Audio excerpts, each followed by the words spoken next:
maksimal 25 menit. Oh yang penting. Iya. Assalamualaikum warahmatullahi wabarakatuh. Hari yang keberapa ini? 13 ya. Berarti sebenarnya belum lama ya. Tapi ya serasa kayak udah lama ya.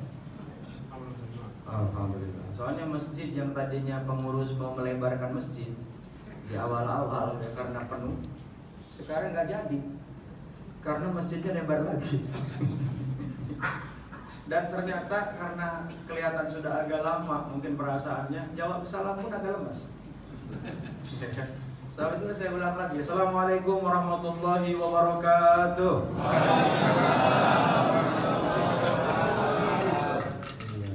Semangat sih semangat, tapi jangan diiringi dengan emosi. Karena itu gak jadi pahala. Jadi ibadah itu semangat, tapi tetap harus ikhlas. Karena memang perintahnya dari Allah, wa ma umiru illa liya'budullaha mukhlishina lahud-din hunafa. Allah nggak akan terima tuh ibadah kita walaupun semangat, tapi kalau nggak ikhlas. Jadi saya ulang lagi sekali lagi. Assalamualaikum warahmatullahi wabarakatuh.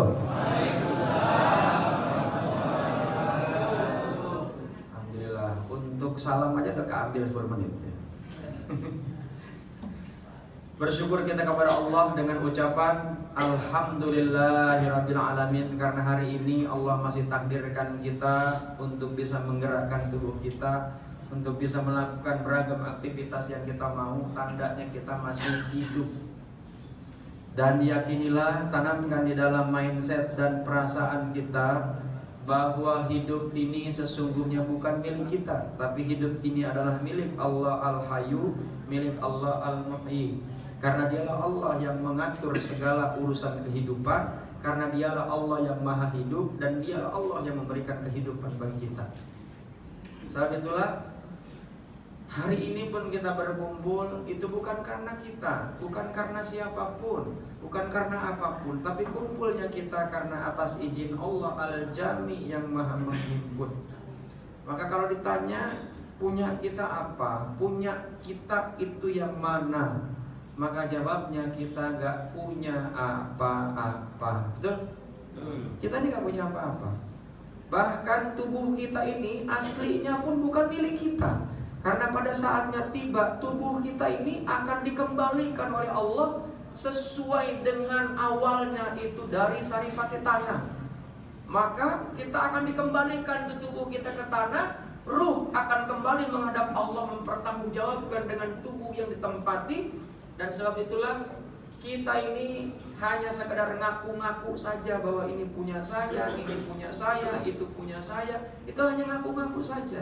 Aslinya adalah punya Allah. Dan kalau kita sadar bahwa itu semuanya punya Allah, maka orang tidak akan pernah merasa dirinya bangga diri, tidak akan pernah merasa sombong, yang mengantarkan kita ini akhirnya banyak berbuat dosa. Karena tema kita adalah Ramadan, momentum tepat untuk bertaubat. Sebelum kita membahas, kita pun harus haturkan terima kasih. Dan terima kasih yang pertama yang harus kita haturkan kepada siapa kira-kira? Kalau kepada Allah sudah tentu namanya bersyukur. Ya, kalau kepada makhluk namanya syukron. Ya, itu satu kalimat tuh, syakaro, syukur, syukron, itu satu kalimat, itu satu kata, akar katanya sama. Kalau syukron itu terima kasih kepada siapa? Makhluk. Dan makhluk yang harus kita terima kasih pertama kali kira-kira kepada siapa? Kepada siapa? Ini harus diluruskan dulu mindset kita, pemikiran kita. Orang yang paling baik menurut Bapak Ibu siapa? Hah? Diri sendiri? Dari mana itu dasarnya? Orang yang paling baik kira-kira yang harus kita terima kasih kepada siapa? Dan orang yang paling baik itu yang harus kita terima kasih siapa kira-kira? Rasulullah. Kenapa Rasulullah harus kita terima kasih? Karena memang Rasulullah adalah orang yang dipilih oleh Allah untuk mengantarkan kita kenal dengan Allah. Dan orang yang baik itu adalah orang yang senantiasa mengajarkan dan mengarahkan kita untuk dekat dan kenal dengan Allah. Para guru itu mengajarkan kita karena itu adalah para pewaris Nabi. Al-ulama warasatul anbiya. Kalau kemudian ada ulama yang nggak menyesuaikan dengan apa yang diajarkan Nabi, itu namanya ulama palsu. Kita ulamanya harus ulama yang sesuai dengan Nabi. Sebab itulah jemaah yang dimuliakan Allah Subhanahu wa taala, ungkapan terima kasihnya Allah sudah bimbing kita tuh. Gimana cara ungkapan terima kasihnya kepada Rasulullah? Makasih ya Nabi gitu ya. Gimana? Bersolawat. Innallaha wa malaikatahu yusalluna 'alan nabi ya ayyuhalladzina amanu shallu 'alaihi wa sallimu taslima. Itu perintah dari Allah. Sesungguhnya Allah, malaikat ya, dan juga orang-orang yang beriman itu bersolawat kepada Nabi. Dan kita ucapkan sholawat bersama-sama dengan ucapan Allahumma sholli ala Sayyidina Muhammad wa ala ali Sayyidina Muhammad. Mudah-mudahan sholawat ini tercurah kepada Nabi Muhammad Sallallahu Alaihi Wasallam, keluarga, para sahabat, dan juga mudah-mudahan kita termasuk umatnya yang menjadi pengikut setia, istiqomah, konsisten menjalankan ajaran-ajarannya yang sampai kepada kita mastata'tum, sesuai dengan kemampuan kita, dan mudah-mudahan dapat kita pertahankan hingga ajal menjemput. Amin. Amin. Ya Allah ya Rabbal alamin. Harapan kita di hadapan Allah kita mendapatkan syafaat ujma'nya dari baginda Nabi besar Muhammad sallallahu alaihi wasallam. Jemaah yang dimuliakan Allah Subhanahu wa taala, memang kita tidak hidup pada zaman Nabi, tapi kita menjadi umat akhir zaman. Enaknya umat akhir zaman tinggal nyontek aja dengan contoh yang sudah ada. Nggak usah mengada-ngada.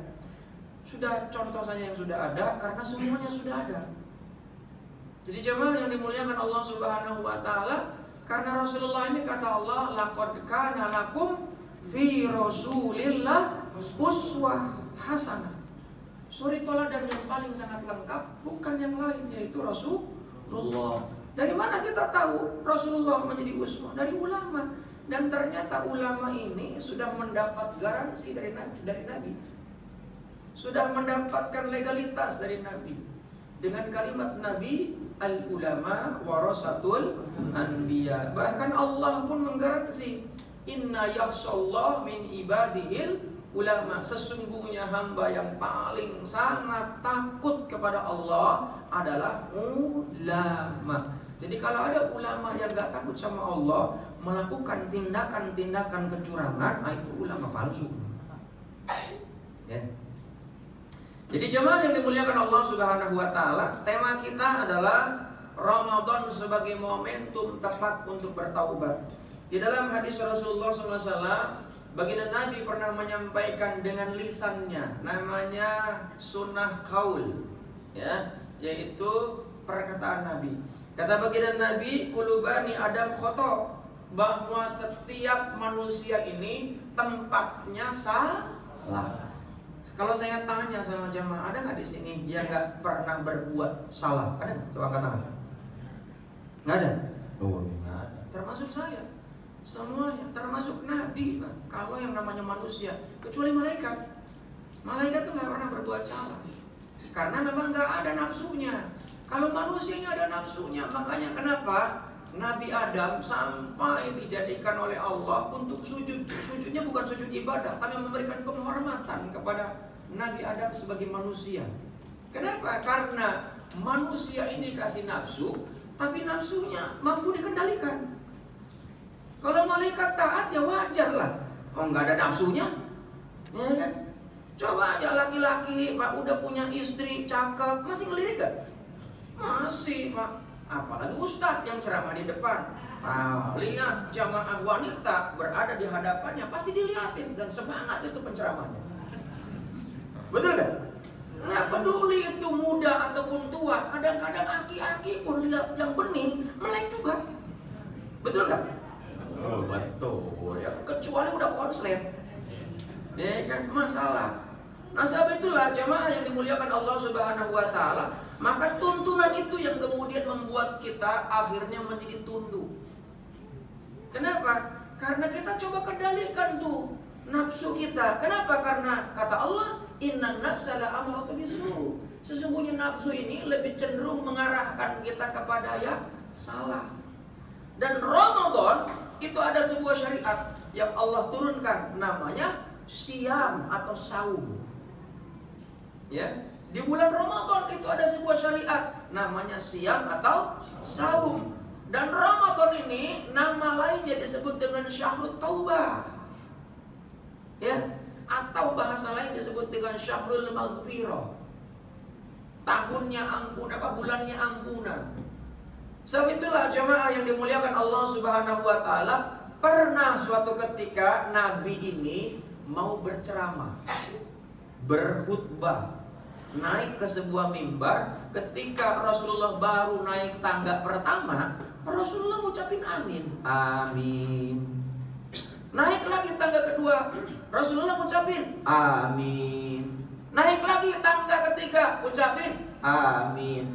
Selesai khutbah, Rasulullah turun, ditanya sama sahabat, wahai Rasulullah, kenapa gerangan kau ucapin amin padahal tidak ada orang yang sedang berdoa dan engkau pun tidak berdoa? Kami tidak lihat apa-apa. Kata baginda Nabi, wahai sahabat-sahabatku, tahukah engkau baru saja malaikat Jibril datang menghampiriku.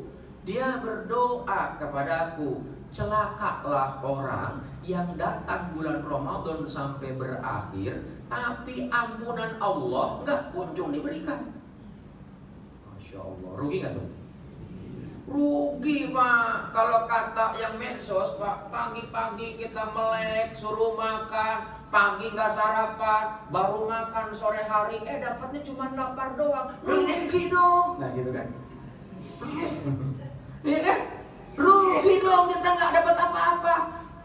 Jadi jemaah yang dimuliakan Allah Subhanahu wa taala, sebab itulah Pak, itu amin yang pertama. Amin yang kedua, Rasulullah menyampaikan bahwa tadi malaikat berdoa pula, celaka orang yang punya orang tua, baik itu lengkap ayah dan ibu atau tinggal sebelah, tapi dia tidak mengantarkan orang tuanya masuk surga.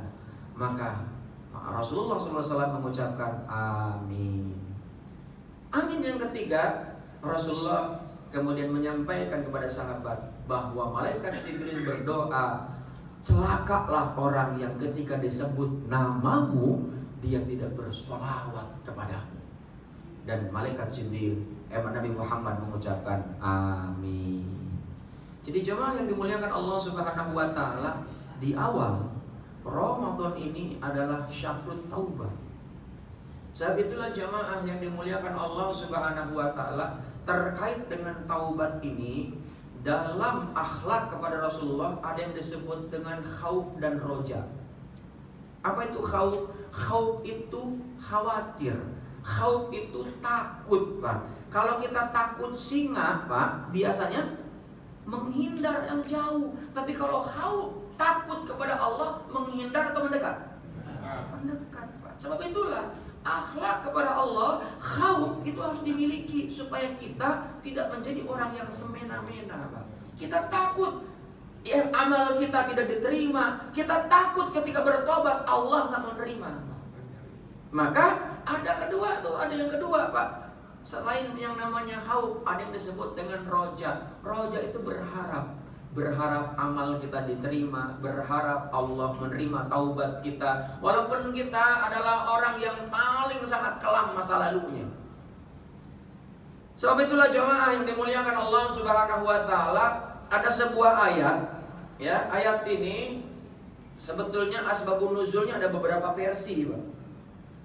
Ya, salah satu versinya, ya, yang diriwayatkan oleh Ibnu Haytham, bahwa ada seorang budak yang dulu pernah diperintahkan oleh Hindun. Hindun itu istrinya Abi Sufyan. Untuk apa? Membunuh pamannya Nabi di perang Badar, perang Uhud. Ya, yang sering kalau umroh kita datang tuh. Ya. Namanya siapa? Wahsy namanya.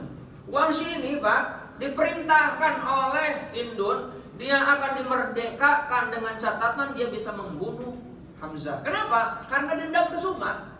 Waktu perang Badar, ayahnya Hindun itu gugur di tangannya Sayyidina Hamzah. Sayyidina Hamzah ini adalah paman Rasulullah yang dikenal dengan singa padang pasir.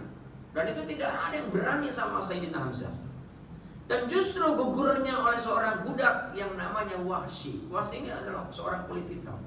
Wahsy ini bukan pembunuh profesional, bukan. Dia pembunuh amatiran karena dia terpaksa ingin merdeka. Karena jadi budak untuk jadi merdeka ini mahalnya luar biasa. Makanya lihat, Islam dalam rangka untuk membebaskan perbudakan, salah satunya untuk bisa diterima taubat oleh Allah adalah membebaskan para budak. Jadi nggak ada. Makanya persamaan hak itu hanya di dalam Islam, Pak. Kita dengan sekarang orang Barat mengedepankan hak asasi manusia, nggak ada, itu nonsen, Pak. Itu yang ada hanya di Islam, Pak, hak asasi manusia itu yang diawali dengan kewajiban asasi manusia. Setelah kewajiban asasi manusia dipenuhi, baru itu hak asasi, Pak. Kita ini kan enggak, Pak. Orang Barat haknya dituntut, kewajibannya enggak. Dalam konsep Islam itu jauh lebih lengkap. Nah, Wahsy ini, Pak, setelah perang Uhud itu sekian lama ditinggalkan, ya, selesai gitu kan. Wahsy ini, Pak, bengong gitu kan. Dia merasa bersalah karena membunuh, apalagi yang dibunuh pamannya Nabi. Dan memang kelak Wahsy itu akan masuk Islam. Dan akhirnya, Pak, itu Wahsy, Pak, ada yang kasih tahu kawannya, "Hai, sudah, kamu daripada stres, kamu temui Nabi." "Oh enggak, saya ini kan sudah membunuh pamannya." Nah, itu kan bahasa saya kan, sudah kamu membunuh pamannya. Bagaimana mungkin Nabi akan memaafkan? Enggak, saya enggak berani. Dan sampai kemudian Rasulullah tuh disampaikan oleh para sahabat lain, dan kemudian Wahsy disurati oleh Rasulullah. Itu hebatnya Rasulullah, ya, disurati. Cuman begitu disurati kan Rasulullah kan pernah menyampaikan bahwa manusia ini tidak akan pernah diampuni ketika membunuh. Membunuh satu orang sama saja dengan membunuh seisi dunia, Pak. Itu dalam konsep Islam. Makanya kalau ada Islam teroris, itu hanya labelnya framing orang-orang Barat, Pak. Nggak ada. Islam itu jangankan kepada manusia, Pak. Yang sama yang namanya tumbuh-tumbuhan pun nggak boleh main potek-potek aja tanpa ada hajat. Binatang nggak salah, nggak apa, main timpuk aja, anjing lewat gitu main timpuk, walaupun itu najis wala boh, Pak, kan nggak boleh gitu. Tetap harus kita sayangi karena itu makhluk Allah. Jadi coba yang dimuliakan Allah Subhanahu wa taala. Maka kemudian Wahsy pikir, dia bilang, bagaimana mungkin saya akan diterima taubatnya sementara saya ini pembunuh, ya kan? Yang nggak diterima dong taubatnya itu kan yang disebutkan pezina, pembunuh, musyrik, durhaka sama orang tua. Nah, itu kan dosa-dosa besar tuh. Nabi sebelumnya menyampaikan itu berdasarkan wahyu. Maka Wahsy itu khawatir, sampai kemudian akhirnya tetap memberanikan diri karena semakin bergejolaknya di dalam pikiran dan batinnya. Sampai kemudian dia sampaikan, apakah mungkin Allah akan mengampuni dosa saya sementara dosa saya begitu banyak? Sampai kemudian turunlah ayat Al-Quran, surat ke-39, surat Az-Zumar ayat 53. Apa yang disampaikan oleh Allah?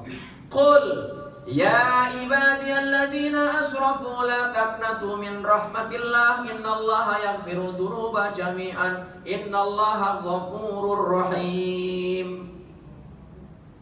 Kata Allah, hai orang-orang yang sudah keterlaluan dosanya gak kehitung, jangan khawatir, jangan takut. Allah ini akan mengampuni, yaghfiru dzunuba jami'an. Allah ini akan mengampuni dosa-dosamu seluruhnya. Tuh, gimana gak Rahman Rahimnya Allah. Termasuk orang yang musyrik, Pak, selama dia masih hidup dan meninggalkan kemusyrikannya, Allah ampuni itu. Padahal musyrik itu kan tidak diampuni oleh Allah selama musyriknya masih dijalankan. Tapi kalau musyriknya sudah ditinggalkan, ya diampuni. Allah itu Ar-Rahman Ar-Rahim. Makanya ada sebuah hadis qudsi, Pak, Allahu Rahman, Allahu Rahim, wa sabaqtu laha min kulli ithmi. Allah ini aslinya adalah Maha Pengasih lagi Maha Penyayang, dan yang namanya di Asmaul Husna itu ada kalimat ad-darru wal muntakim. Ad-Darur itu yang maha memberikan derita, Al-Muntakim itu yang memberikan siksa. Allah itu menciptakan neraka bukan hendak manusia disiksa, Pak. Bukan. Tapi Allah memberikan kepada kita agar kita nih hati-hati, jangan sampai kemudian kita memilih neraka. Allah ini maha penyayang, Pak. Sama halnya kita punya anak, kalau kita sayang, Pak, anak berdiri di tepi jurang, itu ada beragam cara orang untuk menyayangi. Ada yang dipukul, ada yang kemudian dirangkul, ada yang dipeluk. Tapi bagi orang yang gak paham, Pak, anak kecil yang gak paham, begitu dipukul, maka persepsinya ibu jahat, ayah jahat. Itulah seperti kita yang tidak paham dengan kasih sayang Allah. Sebab itulah, Pak, Allah kasih kesempatan kita di hidup. Jangan sampai kemudian kita dikasih umur panjang, malah justru semakin jauh kepada Allah. Tapi biasanya ketika Allah ini benci sama kita, dikasih umur panjang, kesehatan betul-betul terjaga, gak pernah sakit, rizkinya begitu berlimpah, dibiarkan oleh Allah untuk semakin larut. Itu namanya istidraj, Pak. Hati-hati itu. Jadi ketika dia berpolitik, wah buho gemilang menangnya, Pak. Wah kan menang dia akan di mana-mana, walaupun dengan cara curang, Pak. Ya kan? Nah, sebab itulah jemaah yang dimuliakan Allah Subhanahu wa taala, sebab itulah kita ini mumpung dikasih kesempatan oleh Allah masuk bulan Ramadan, baru 13 hari kesempatan untuk bertaubat. Bagaimana cara taubatnya? Tadi saya bilang syaratnya Anda harus punya di dalam diri kita yang namanya khauf dan roja. Setelah itu syaratnya Anda akan meninggalkan betul-betul apa yang Allah gak suka tentang dosa-dosa itu. Kemudian Anda tidak mengulangi, Anda sungguh-sungguh, itu namanya taubatan nasuha. Kenapa? Karena ada dua ekstrim, Pak, tentang dosa itu. Satu adalah dosa yang besar, dan kemudian oleh setan, Pak, ditakut-takutin. Kamu ini gak akan mungkin diampuni. Sudah kandung gelam, sudah mendingan tenggelam saja. Kata setan begitu, karena kamu gak akan diampuni. Surat 39 ayat 53 itu menjadi sebuah rujukan bahwa Allah maha penerima taubat. Makanya kata Allah, wasyari'u ila magfiratin mir rabbikum. Segeralah kalian meminta ampun kepada Allah. Makanya minta maaf itu jangan nunggu Idul Fitri. Ya, begitu kita berbuat salah, minta maaf, bertaubat kepada Allah. Kalau kita punya salah sama manusia, Pak, masa nungguin Idul Fitri? Kalau umur kita sampai. Kalau enggak, kita membawa dosa, Pak. Itu ruhnya dalam kondisi penasaran nanti. Kenapa? Karena belum saling bermaaf-maafan ketika kita salah. Idul Fitri nggak ada itu yang namanya bermaaf-maafan, Pak. Itu tradisi aja, ya. Jadi jemaah yang dimuliakan Allah Subhanahu wa taala, sebab itulah kita ini harus punya yang namanya khauf dan roja. Setelah itu kita tinggalkan kesalahan-kesalahan yang Allah memang gak suka, kemudian sungguh-sungguh dan tidak akan mengulangi lagi. Dan kemudian apa bacaannya? Baca istighfar. Dan Rasulullah nyontohin kepada kita, istighfar Rasulullah itu sebetulnya istighfar contoh bagi kita. Sehari semalam Rasulullah tidak kurang dari 100 kali beristighfar. Padahal Rasulullah itu dimaksud oleh Allah. Apa yang dibaca? Astagfirullahaladzim, astagfirullahaladzim. Atau baca sayyidul istighfar, Allahumma anta rabbi la ilaha illa anta astaghfiruka wa atubu ilaik. Ya, Allahumma anta rabbi la ilaha illa anta, ya, dan seterusnya. Jadi jemaah yang dimuliakan Allah Subhanahu wa taala, maka teruslah kita beristighfar, apalagi di bulan Ramadan. Demikianlah yang dapat saya sampaikan, kurang lebihnya saya mohon maaf. Mudah-mudahan ada sesuatu yang membekas. Jangan khawatir dengan dosa kita yang besar, maka khawatirlah kita tidak dikasih kesempatan untuk bertaubat. Kenapa? Karena manusia ini tempatnya salah. Tidak ada satupun makhluk di atas muka bumi yang namanya manusia yang tidak pernah berbuat salah. Ketika kita merasa dirinya kita ini punya dosanya dosa kecil, jangan salah, itu dosa ketika kecil. Kalau dibiarkan, lambat laun akan membesar. Dosa besar pun kalau kita bertobat, lambat laun itu akan terkikis habis dengan izin Allah. Hadanallahu wa iyyakum ajmain. Assalamualaikum warahmatullahi wabarakatuh. Waalaikumsalam warahmatullahi wabarakatuh.